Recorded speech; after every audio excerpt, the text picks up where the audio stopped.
jacket. What? I said I see you unpacking the jacket. For now. I just went back to the Virgin Islands for New Year's, and I'm just like having a hard time adjusting. So where in the Virgin Islands were you? St. Croix. Okay. Yeah, it was awesome.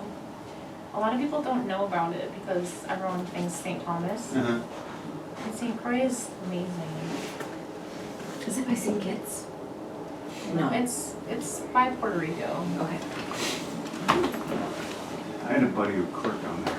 Oh, really? Yeah. Yeah. The judge is awesome. Judge Lewis is awesome. But I think he was in St. Thomas. St. I Thomas. think he was in St. Thomas. I could be wrong, but I don't remember. There's a buddy from It's a college. cool or something. experience. Yeah. Yeah. They have some pretty big cases down Do there. they? Yeah. What kind of stuff do they have? Well, they do, obviously, it's, one judge doing civil and criminal, but, the majority would be like big drugs, like maritime stuff. That's kind of what I'm thinking, but I don't want to be too cliche. Yeah, Like, I'm watching too many movies. That's what it is, though. Oh, It's really? like, Okay. And they're like throwing all the cocaine bricks into the ocean, Oh my. That was a lot of it, but there's a lot of violence on St. Croix, a lot of like gun issues, like gang violence and stuff like that. But it's between the locals. It's not like I ever feel like unsafe. Mm-hmm.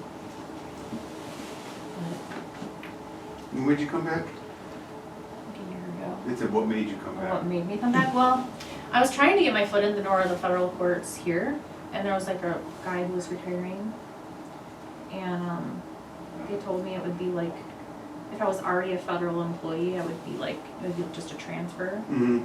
But then they hired someone from out of state. I don't know. I have a beef with them because a lot of times it's the reporters that are hiring their friends, so it's not like It's like everything else more. yeah, it's like a who you know type of thing, not a what you know, so it's like frustrating. But Yeah. so I'm like, well, How many reporters do they have over in the federal court there? Because you don't get court reporters for most proceedings. really? Well, Yeah, most really? yeah, they do the recording. And then you can have it transcribed Well, later. they have like 3 or 4, but it's like a pool, Okay. and they take turns. So maybe if it's something they deem less important. Yeah. But I mean, federal court in general across the country, they record everything anyway. Yeah, so here in Eastern District, they record it unless you request, and I don't know, It's really weird. It's been a long time since I've requested Yeah. a transcript. I mean, I should say, it's been a long time Yeah. since I've requested a court reporter. So I don't know if you can always have a court reporter requested, or if you just need to, I you think need you to. can, and you should. But they have the recording, then afterwards, you can have, and they'll Yeah. transcribe it after. And so that's kind of what I've done. It's really, I And so would I've had, hate that. yeah, and so I've had hearings. Like, I don't transcribe stuff. I'm like, if there's an attorney from here, like there was one attorney that went to Maryland and it like wasn't his fault. Like they just don't have reporters, and so I transcribed it. But like, it's a lot of, figure out who's saying what when, and like, Yeah. it's really hard. Yeah, and so I just recently did, I ordered Yeah. a transcript from a recording. You just call in, they'll transcribe it then, It's and then, really weird. I would want to be present. so I didn't know how many they have up there. Yeah, and then they've got a few in Madison too. But yeah, it's really hard to get. You haven't heard anything? Nope. I guess we'll go on the record in like 3 minutes. Okay. See what happens. Yeah, so what I was trying to do. I have an 11-year-old too, so it's like really hard to like. But it was during pandemic times, so I was still here half the time. Yeah. But it was like when I came back, I'm like, I'm never getting on a plane ever again. Like, it's getting really hard to travel to and from there too, because like it's such a sleepy island that there's just not as much traffic, and so I think American only goes there once a day. It's really expensive now compared to when I lived there. But he loved it, Oh, I bet. and it's nicer than Puerto Rico because you can just go in the water and there's a lot more wildlife. because there's less people, so you can be like, oh, there's octopus and there's, Oh my gosh, you yeah. know, you can swim with the sea turtles. That's really hard to find. Mhm. So did you dive or anything? I started my certification, but I didn't finish it. But I just basically snorkel. But they've got so much. They have Sandy Point, which is like a sea turtle refuge. Okay. And there's a lot of really cool turtles and stuff. Neat. So, Do they have like nesting grounds there where you can see this? That's yeah, and that part is closed off to the public certain times of the year. How hard is it to travel between islands? It's easy because they have a seaplane. Okay. Yeah. How? See, or you could take the ferry, but I wouldn't do that because it makes me barf. But like St. Thomas isn't that close to St. Croix. It's a pretty big ferry Yeah, I've ride. seen them. I've seen them Yeah. the maps, and it looks like it's Yeah. like very. So you very could do long. like the plane to Did she St. know Thomas she and has then to like be the here today? ferry to St. John. But Does she know she has to be here today? Teresa. Oh, sorry. Didn't.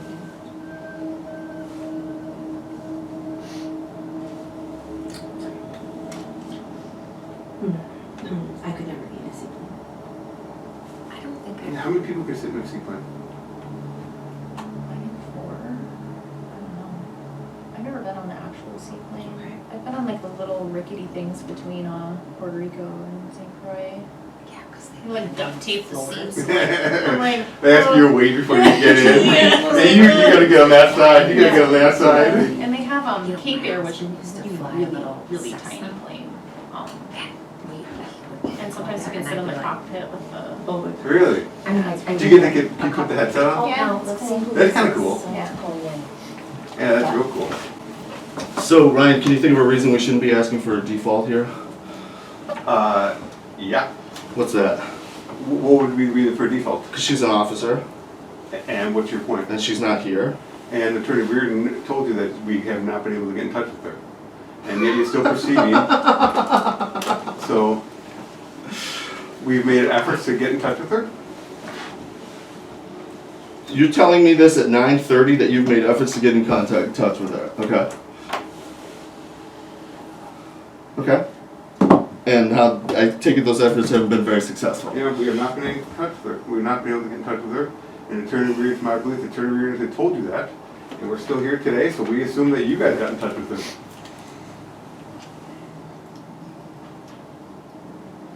You've been playing this game for the last 30 minutes, huh, Chris? I thought you were gonna, I thought you had been You in touch didn't with think her. anything of the kind, and you ought to be ashamed of yourself, and you know it. Can we go on the record, please? Are you ready to go on the record, Oh, Chris? sure. Yeah, I appreciate that.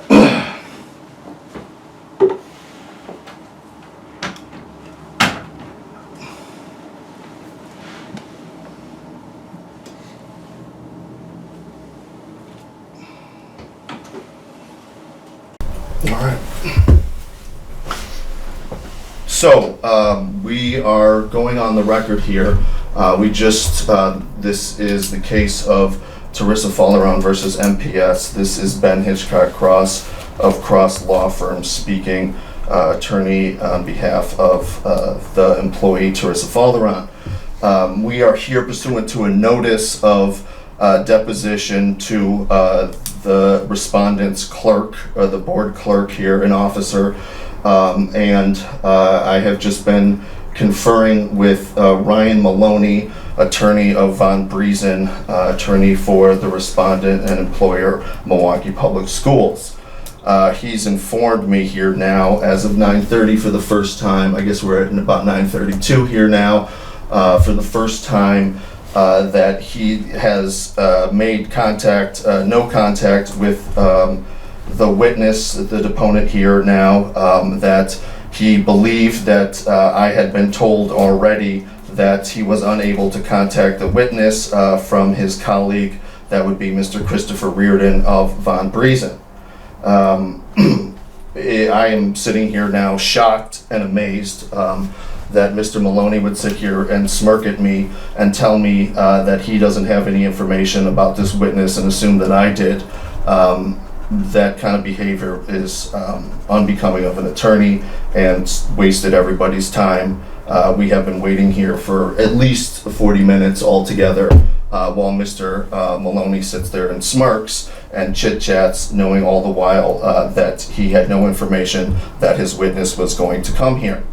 I approached Mr. Maloney in conference in good faith and asked him why this case should not be defaulted on because of the failure of the officer to appear.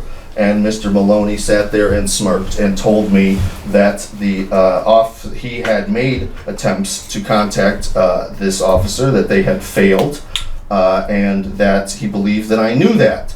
And based on his belief, he assumed there, sitting here smirking for the last 40 minutes, that we would have made our own attempts to contact their officer to have her come on the notice. So we are putting on our record our objection to this conduct by Mr. Maloney, Mr. Riordan, and the law firm for MPS. We frankly feel that they should be ashamed of themselves, but also feel that the taxpayers should not have to be paying the bill for this kind of misconduct.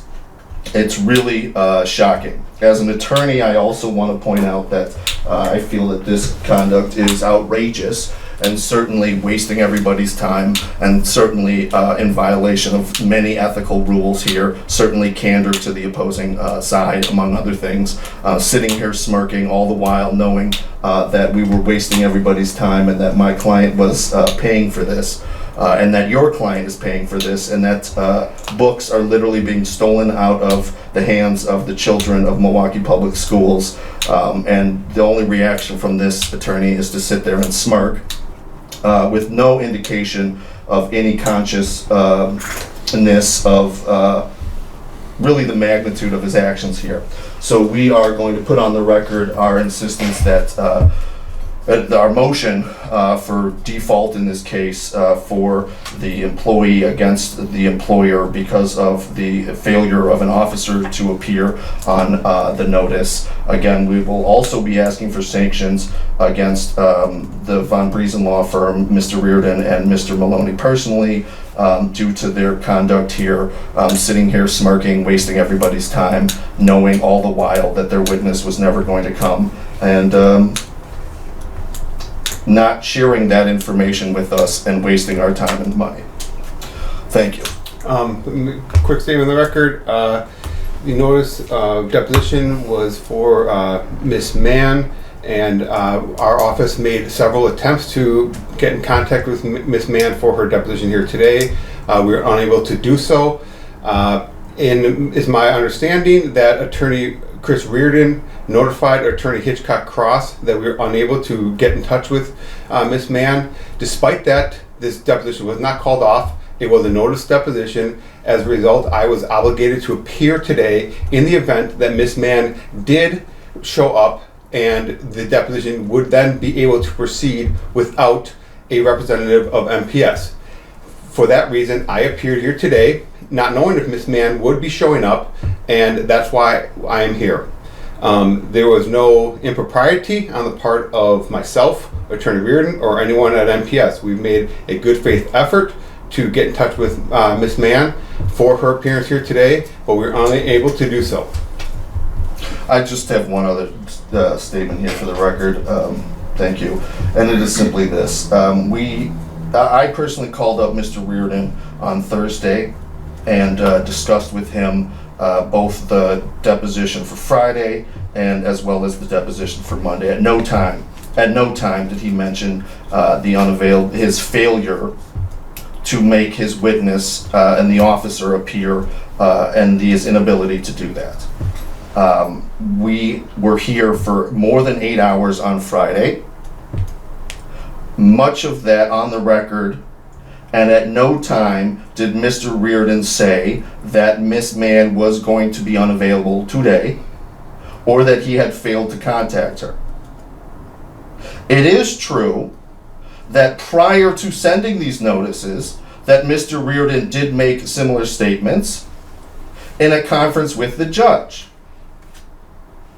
However, the notice was made subsequent to that, and whether or not you've made good faith efforts or not does not mitigate the statute that authorizes default for a failure for a party to appear.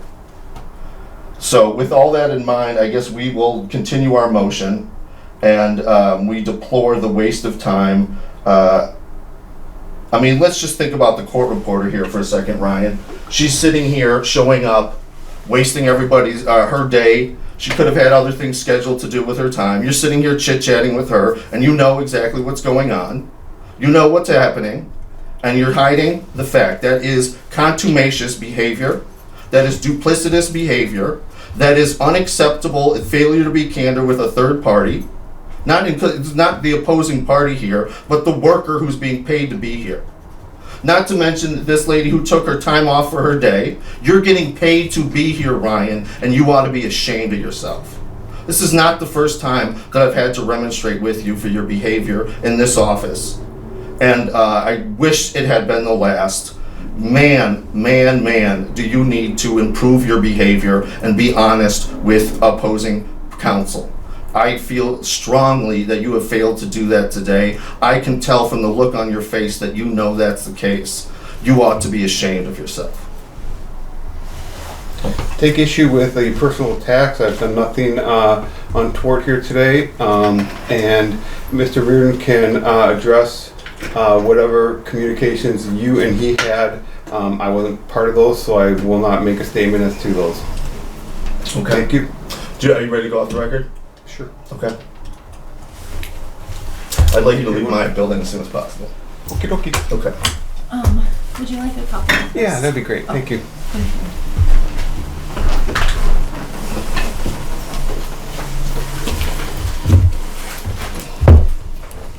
Here. Thank you.